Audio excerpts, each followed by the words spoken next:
Meu marido deixou que o filho dele me desrespeitasse diante da família deles. E disse que eu não das vezes, o silêncio não é um sinal de submissão, mas o som de uma engrenagem mudando de direção. Esta é a história de uma mulher que construiu um império com seu próprio suor, apenas para ser tratada como uma intrusa em sua própria casa. Quando o respeito acaba e a traição vem da pessoa que deveria ser o seu porto seguro, a linha é cruzada. O que acontece quando a pessoa que paga a conta decide que o banquete acabou? O tilintar dos talheres de prata contra a porcelana genuína sempre foi o som que associei ao sucesso. Naquela noite de domingo, na nossa cobertura no bairro do Batel, em Curitiba, o som parecia mais metálico, mais frio. Era como se as facas estivessem sendo amoladas para algo além de cortar o filé mignon ao molho de vinho tinto que eu mesma fiz questão de encomendar da melhor churrascaria. Eu, Clarice, sempre fiz questão do melhor, não por arrogância, mas porque sabia exatamente o preço de cada centavo que custeava aquela refeição. Comecei do zero, limpando o chão de escritórios enquanto estudava contabilidade à luz de velas quando faltava energia. Hoje, aos 45 anos, sou a CEO de uma das maiores empresas de logística do sul do país. Rodolfo, meu marido há 7 anos, estava sentado na extremidade oposta da mesa. Ele exalava aquela confiança tranquila de quem nunca precisou se preocupar com o vencimento de um boleto. Quando o conheci, era um arquiteto talentoso, mas com pouca visão para os negócios. Eu dei o impulso, reformei seu escritório e o apresentei aos contatos que hoje sustentam seu padrão de vida. E havia Vinícius, seu filho de 19 anos. Ele era o epítome da indolência dourada, cabelos cuidadosamente desgrenhados, roupas de grife pagas com meu cartão adicional e um desdém latente nos olhos que ele mal se dava ao trabalho de esconder. Esse molho está um pouco ácido demais, Clarice. Você não acha? Disse Vinícius, empurrando o prato com a ponta dos dedos num gesto de pura irritação. Eu esperava algo mais refinado, já que você insiste tanto que temos que jantar juntos como uma família de comercial de margarina. Senti uma pontada no peito, mas respirei fundo. O cheiro de alecrim e vinho que subia da mesa, que antes parecia reconfortante, de repente tornou-se sufocante. Olhei para Rodolfo, esperando que ele dissesse algo que impusesse um limite básico de educação, mas ele apenas tomou um gole de seu cabernet e limpou os lábios com o guardanapo de linho. Ele só está dando a opinião dele, querida. Você sabe como são os jovens hoje em dia. Ele tem um paladar exigente, comentou Rodolfo com um sorriso condescendente que não chegou aos olhos. A mesa estava cheia, os irmãos de Rodolfo, a cunhada e alguns primos distantes estavam lá, todos bebendo meu vinho caro, todos desfrutando da hospitalidade da casa que eu comprei e mantenho. O silêncio que se seguiu à fala de Rodolfo foi preenchido apenas pelo zumbido do ar-condicionado central. Vinícius, sentindo o apoio implícito do pai, esticou as pernas debaixo da mesa e soltou uma risada anasalada. Na verdade, o problema não é o molho. É que tudo nesta casa parece forçado. Você se esforça tanto para parecer que pertence a este mundo, Clarice, mas no fundo, todo mundo sabe que você ainda é aquela contadora do subúrbio que teve sorte nos negócios. Você pode comprar a porcelana, mas não pode comprar a classe. O tempo pareceu congelar, eu podia ouvir meu próprio coração batendo, um tambor frenético ecoando em meus ouvidos. O desrespeito não era apenas em relação à minha origem, mas à minha própria existência naquela casa. Senti o sangue subir pelo pescoço, uma queimação que ameaçava transbordar em palavras duras. Encarei Vinícius intensamente. Ele não tinha emprego e não havia passado no vestibular por mérito próprio. Eu tive que pagar uma fortuna em doações e aulas particulares para que ele entrasse numa universidade de elite. O carro que ele usava para se exibir com os amigos foi o meu presente de aniversário de 18 anos. Vinícius, você está indo longe demais, eu disse. Minha voz saiu baixa e controlada, embora minhas mãos tremessem levemente debaixo da mesa. Você está na minha casa, comendo a comida que eu providenciei e me desrespeitando na frente dos convidados. Peça desculpas agora. Vinícius soltou um ruído de deboche e olhou para o pai. Em vez de repreender o filho, Rodolfo colocou os talheres na mesa com um baque seco. Seu rosto endureceu. Clarice, já chega, você não tem o direito de disciplinar o meu filho assim. Ele é um adulto e tem as próprias opiniões. Você sempre quer controlar tudo, sempre quer ter razão. Só porque é você quem assina os cheques. Este é um jantar em família, não uma reunião da empresa. Deixe o garoto em paz.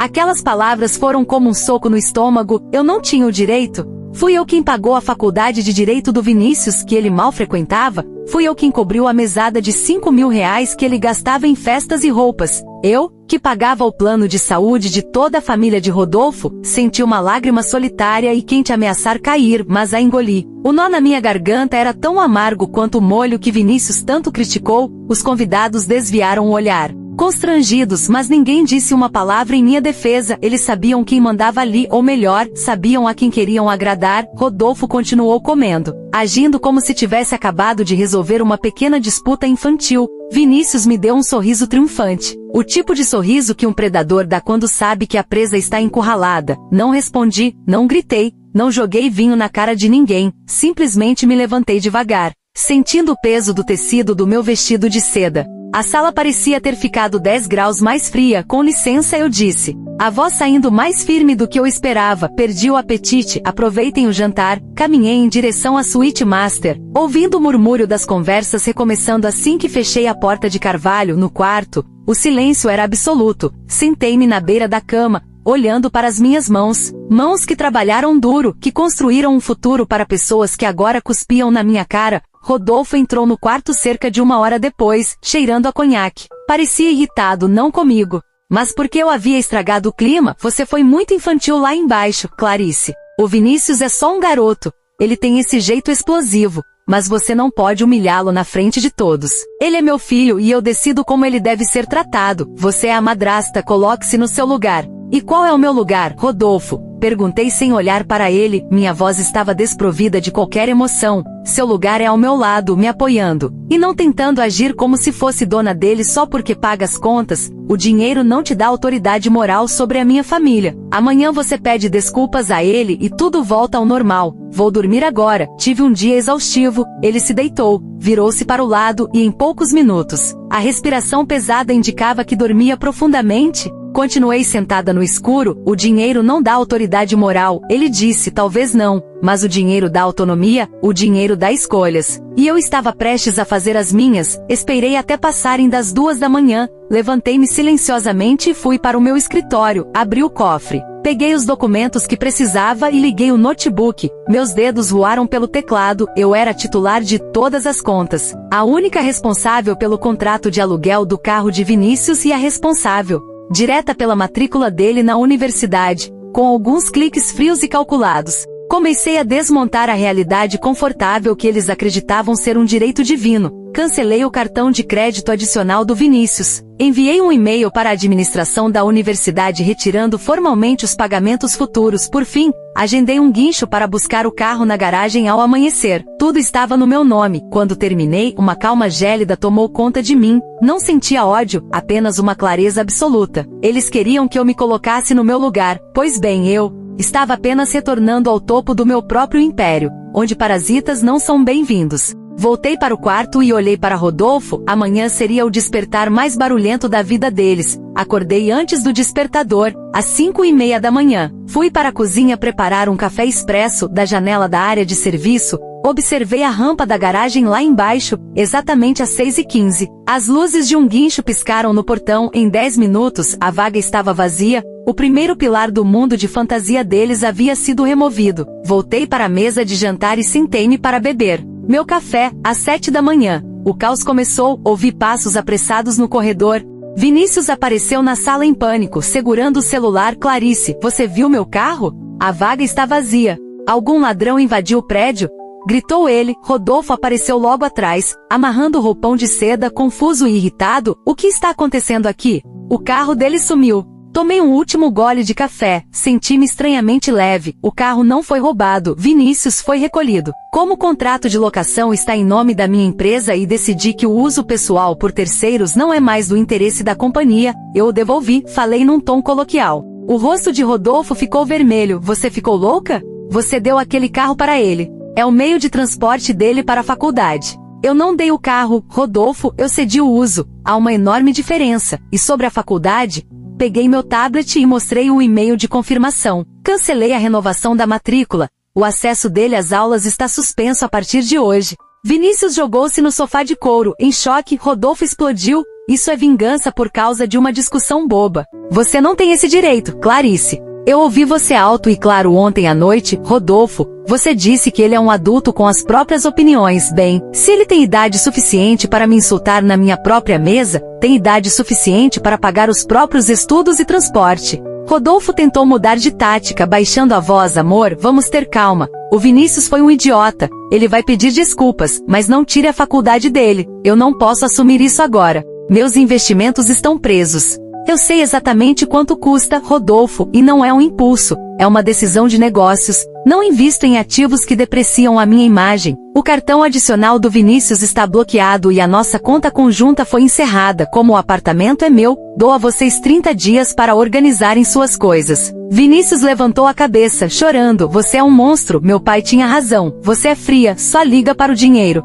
Olhei para o jovem que ajudei a criar e não senti nada além de pena. Não é sobre o molho, Vinícius, é sobre falta de caráter. E Rodolfo, se você quer ficar do lado do seu filho e apoiar o desrespeito dele, faça isso com o seu dinheiro. Rodolfo me olhou com ódio e medo. Você vai se arrepender, Clarice. Vou tirar tudo o que puder de você na justiça. Boa sorte, meus advogados já têm todos os documentos. Leve o Vinícius com você para o escritório hoje, ele vai precisar de um emprego. Respondi. Peguei minha bolsa e caminhei até a porta. O café está pronto, aproveitem, afinal, é o último que eu pago nesta casa. Dirigir até a sede da minha empresa nunca pareceu tão libertador. Eu precisava sentir o controle. Ao entrar no prédio espelhado da Horizonte Logística, o porteiro me cumprimentou com respeito. Naquele ambiente eu não era a madrasta intrusa ou a contadora sem pedigree. Eu era a fundadora. O telefone não parava de vibrar. Era Rodolfo. Atendi na sexta ligação. Clarice, pelo amor de Deus. O contrato de manutenção do meu escritório foi suspenso.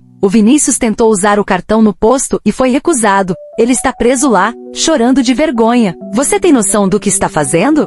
Compreendo perfeitamente, respondi de forma clínica. O seu escritório funciona numa sala da minha holding. Suspendi os subsídios. Se o Vinícius está passando vergonha, sugira que ele use a classe que tanto se orgulha para negociar a conta da gasolina. Desliguei sem esperar resposta. Minha advogada Helenice chegou logo depois. Formalizamos a dissolução da união estável com separação total de bens e o aviso de reintegração de posse do imóvel no batel. Mostrei a ela a gravação de segurança da sala de jantar, capturando cada palavra de desdém. As provas eram irrefutáveis. À tarde, recebi mensagens raivosas de Vinícius e ligações da irmã de Rodolfo, Sandra. Eu cortei as falsas solidariedades pela raiz. Fui para um hotel discreto no centro. Queria que eles sentissem o peso do vazio e a ausência da minha proteção. O confronto final aconteceu na quarta-feira. Na sala de reuniões da minha empresa, cercada pelos meus troféus de empresária do ano, Rodolfo apareceu com um advogado de terno barato. Parecendo envelhecido e derrotado, ele tentou apelar para os sentimentos, falando sobre os anos que passamos juntos e a família que ele me deu. Você não me deu uma família,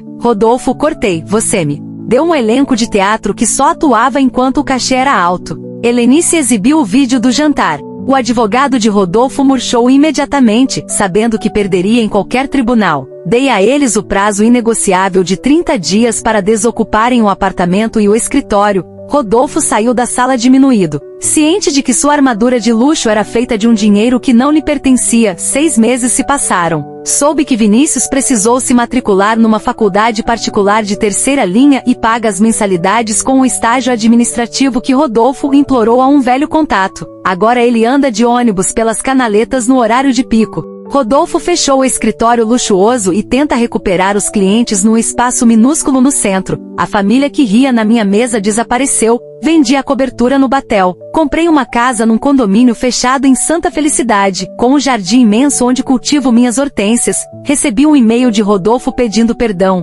Falando em recomeçar, apenas o movi para a lixeira e o bloqueei. Hoje, quando entro na Horizonte Logística, sou a mulher que recuperou o controle da própria narrativa. A verdadeira vingança não foi tirar o carro ou a faculdade deles, foi mostrar que, sem mim, não passavam de sombras. Eu, a contadora do subúrbio, continuo de pé. Ninguém tem o direito de me dizer qual é o meu lugar, porque eu sou a dona do mapa, do caminho e do destino final.